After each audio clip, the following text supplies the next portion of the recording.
ദൈവനാമത്തിന് മഹത്വം ഉണ്ടാകുമാറാകട്ടെ. ഇന്ന് വരെ ജൂപ്പാൻ ദൈവം തന്ന ഉപകാരങ്ങളെ ഓർത്ത് സ്തോത്രം ചെയ്യാം. ഞാൻ കുര്യൻ എം ചാക്കോ. ദൈവഭക്തി വർദ്ധിപ്പിക്കുന്നതിന് ആവശ്യമായ കാര്യങ്ങളാണ് തിമോത്തിയോസിന് എഴുതിയ 1 ലേഖനം 3:15-16 വാക്യങ്ങളിൽ രേഖപ്പെടുത്തിയിരിക്കുന്നത്. അതിൽ ആദ്യ ഭാഗം 219 പാഠത്തിൽ നാം കാണുകയുണ്ടായി. രണ്ടാം ഭാഗത്ത് 6 ചിന്തകളാണ് കാണുന്നത്. ദൈവഭക്തിയുടെ മർമ്മം എന്ന നിലയിലാണ് എഴുതിയിട്ടുള്ളത്. അതിനാൽ വേണ്ട പ്രാധാന്യം ആ വാക്യങ്ങൾക്ക് കൊടുത്തേ മതിയാവും. ദൈവത്തോടുള്ള ഭക്തിയും ദൈവഭയവും വിശ്വാസിയിൽ നിന്ന് അന്യപ്പെട്ടു നിൽക്കുന്നതാണല്ലോ പ്രയാസങ്ങൾക്ക് കാരണം. ഇവ ഒഴിവാക്കി ജീവിക്കണമെങ്കിൽ കർത്താവിനെക്കുറിച്ചുള്ള 6 ചിന്തകൾ ധ്യാനിക്കുവാനും അത് അംഗീകരിച്ച് ജീവിക്കുവാനും കഴിയണം. ഒന്നാമതായി മനസ്സിൽ തറയ്ക്കേണ്ടതായ കാര്യം യേശുക്രിസ്തു എന്ന വ്യക്തി ദൈവം ജഡത്തിൽ വെളിപ്പെട്ടവനാണ് എന്നത്രേ. ഫിലിപ്പിയ ലേഖനം 2:6 വായിക്കുന്നത് ഇപ്രകാരമാണ്: അവിടുന്ന് ദൈവരൂപത്തിലിരിക്കെ ദൈവത്തോടുള്ള സമത്വം മുറുകെ പിടിച്ചുകൊള്ളണമെന്ന് വിചാരിക്കാതെ ദാസരൂപമെടുത്ത് വേഷത്തിൽ മനുഷ്യനായി അവതരിച്ചു എന്നാണ്. അവിടുന്ന് നാം കൂടി വരുമ്പോൾ നമ്മുടെ മധ്യേ നമ്മെ വീക്ഷിച്ചുകൊണ്ട് ആയിരിക്കുന്നു. ഈ ചിന്ത നമ്മെ ഭരിക്കുന്നുവെങ്കിൽ ആരും ദൈവസന്നിധിയിൽ അലക്ഷ്യമായി പെരുമാറുകയില്ല. ഈ ചിന്ത ഇല്ലാതെ പോയാൽ പലരെയും പോലെ നാമും സഭയ്ക്ക് തലവേദനയായി ഭവിക്കും.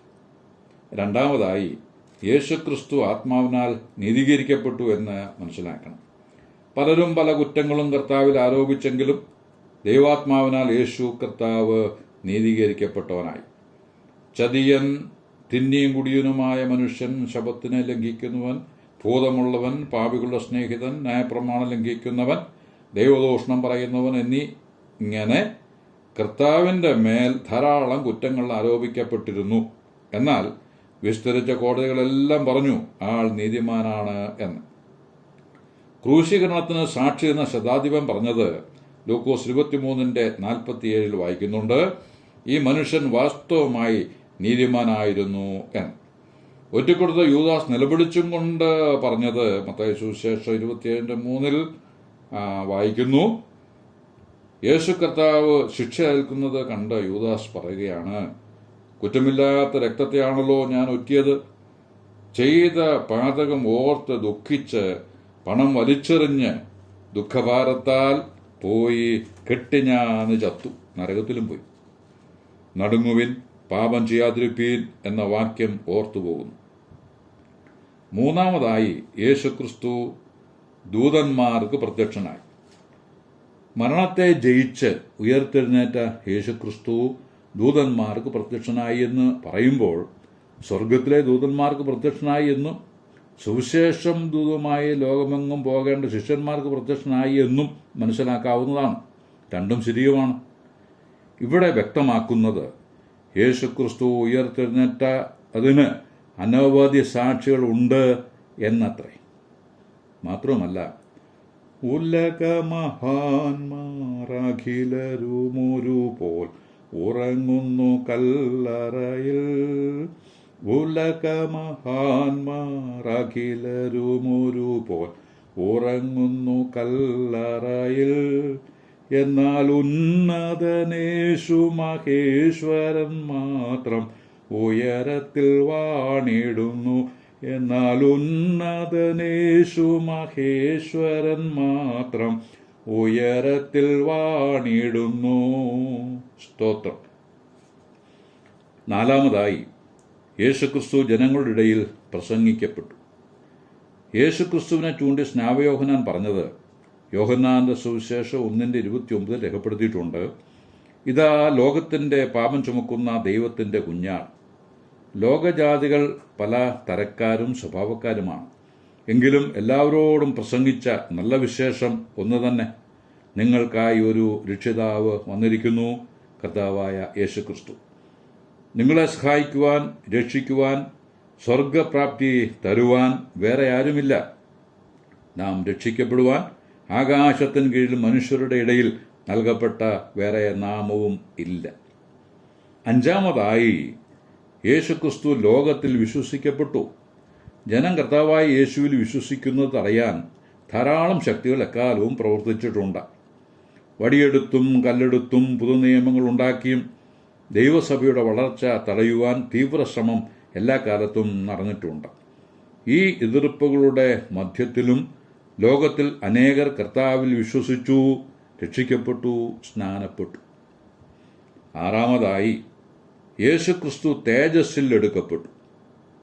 കർത്താവായ യേശുവിൻ്റെ സ്വർഗാരോഹണത്തെക്കുറിച്ച് പ്രവൃത്തി 1:8 മുതൽ വായിക്കുന്നത്, പരിശുദ്ധാത്മാവ് നിങ്ങളുടെ മേൽ വരുമ്പോൾ നിങ്ങൾ ശക്തി ലഭിച്ചിട്ട് യെരൂശലേമിലും യഹൂദയിൽ എല്ലായിടത്തും ശമര്യയിലും ഭൂമിയുടെ അറ്റത്തോളവും എൻ്റെ സാക്ഷികളാകും എന്ന് പറഞ്ഞതിന് ശേഷം അവർ കാണെ ആരോഹണം ചെയ്തു. ഒരു മേഘം അവനെ മൂടിയിട്ട് അവൻ അവരുടെ കാഴ്ചയ്ക്ക് മറഞ്ഞു. കർത്താവ് ഉയർത്തപ്പെടുന്ന കാഴ്ച ശിഷ്യന്മാർ തങ്ങളുടെ കണ്ണിൽ നിന്ന് മറയുന്നതുവരെ നോക്കി നിന്നു എന്ന് സാർ. അതൊരു ഒളിച്ചോട്ടമായിരുന്നില്ല, അധികാരത്തോടു കൂടിയ യാത്രയായിരുന്നു. തേജസ്സോടെ മഹത്വത്തിലേക്കുള്ള യാത്ര. യേശു കർത്താവ് ഉയരത്തിലേക്ക് പോകുമ്പോൾ വെള്ള വസ്ത്രം ധരിച്ച 2 ദൂതന്മാർ ശിഷ്യന്മാരോട് പറഞ്ഞത്, നിങ്ങൾ ആകാശത്തിലേക്ക് നോക്കി നിൽക്കുന്നത് എന്ത്? നിങ്ങളെ വിട്ട് സ്വർഗാരോഹണം ചെയ്ത യേശുവിനെ സ്വർഗത്തിലേക്ക് പോകുന്നവനായി നിങ്ങൾ കണ്ടതുപോലെ തന്നെ അവൻ വീണ്ടും വരും എന്ന് പറഞ്ഞു. 2 പേരുടെ സാക്ഷ്യം ഒത്തുവന്നാൽ അത് ദൈവസന്നിധിയിൽ സ്ഥിരമായിരിക്കുന്ന കാര്യമാണ് എന്നത് ഓർമ്മയിൽ വയ്ക്കാം. ഈ 6 കാര്യങ്ങളും നാം ധ്യാനിച്ചാൽ നമ്മുടെ ദൈവഭക്തി വർദ്ധിക്കും. സഭയിൽ അലസരായി നാം കാണപ്പെടുകയില്ല. സഭയിൽ നേരം വൈകി വരികയുമില്ല. അകാരണമായി സഭായോഗങ്ങൾ മുടക്കുകയില്ല. അവോളം പ്രവർത്തനങ്ങളിൽ സജീവമായി തുടരും. സഭയുടെ പ്രാധാന്യവും കർത്താവിൻ്റെ മഹത്വവും മനസ്സിലാക്കി വേണം സഭയിൽ തുടരുവാൻ. അല്ലെങ്കിൽ സഭയ്ക്ക് ഒരു ശല്യക്കാരനായും പ്രശ്നക്കാരനായും നാം അധപ്പതിക്കും. മറ്റുള്ളവർക്ക് നിഷേധ ചിന്തയും താൽപ്പര്യക്കുറവും വർദ്ധിപ്പിക്കുവാനായിട്ട് നാം കാരണക്കാരുമായിത്തീരും. ദൈവസഭ ആരുടെയും മസിൽ പവർ കാണിക്കുവാനുള്ള സ്ഥലമല്ല.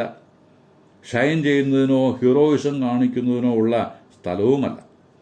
ദൈവത്തെ മഹത്വപ്പെടുത്തുവാനുള്ള വേദി മാത്രമാണ് എന്ന കാര്യം നാം ഓരോരുത്തരും തിരിച്ചറിയണം. നമ്മുടെ സഭയിലെ പെരുമാറ്റം ദൈവത്തോടുള്ള ഭയഭക്തി ബഹുമാനത്തോടെയാകട്ടെ. അതിൽ ക്രിസ്തുവിനെ സേവിക്കുന്നവൻ ദൈവത്തെ പ്രസാദിപ്പിക്കുന്നവനും മനുഷ്യർക്ക് കൊള്ളാവുന്നവനും തന്നെയെന്ന് റോമാലേഖനം 14:18 പറയുന്നു.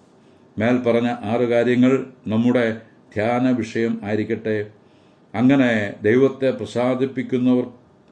പ്രസാദിപ്പിക്കുന്നവരും മനുഷ്യന് കൊള്ളാവുന്നവരും ആയിരിക്കാൻ സർവകൃപാലുവായ തമ്പുരാൻ നമ്മെ സഹായിക്കട്ടെ എന്ന് ആശംസിച്ച് വാക്കുകൾക്ക് പൂർണ്ണവിരാമം കുറിക്കുന്നു. ദൈവനാമം മഹത്വപ്പെടുമാറാകട്ടെ.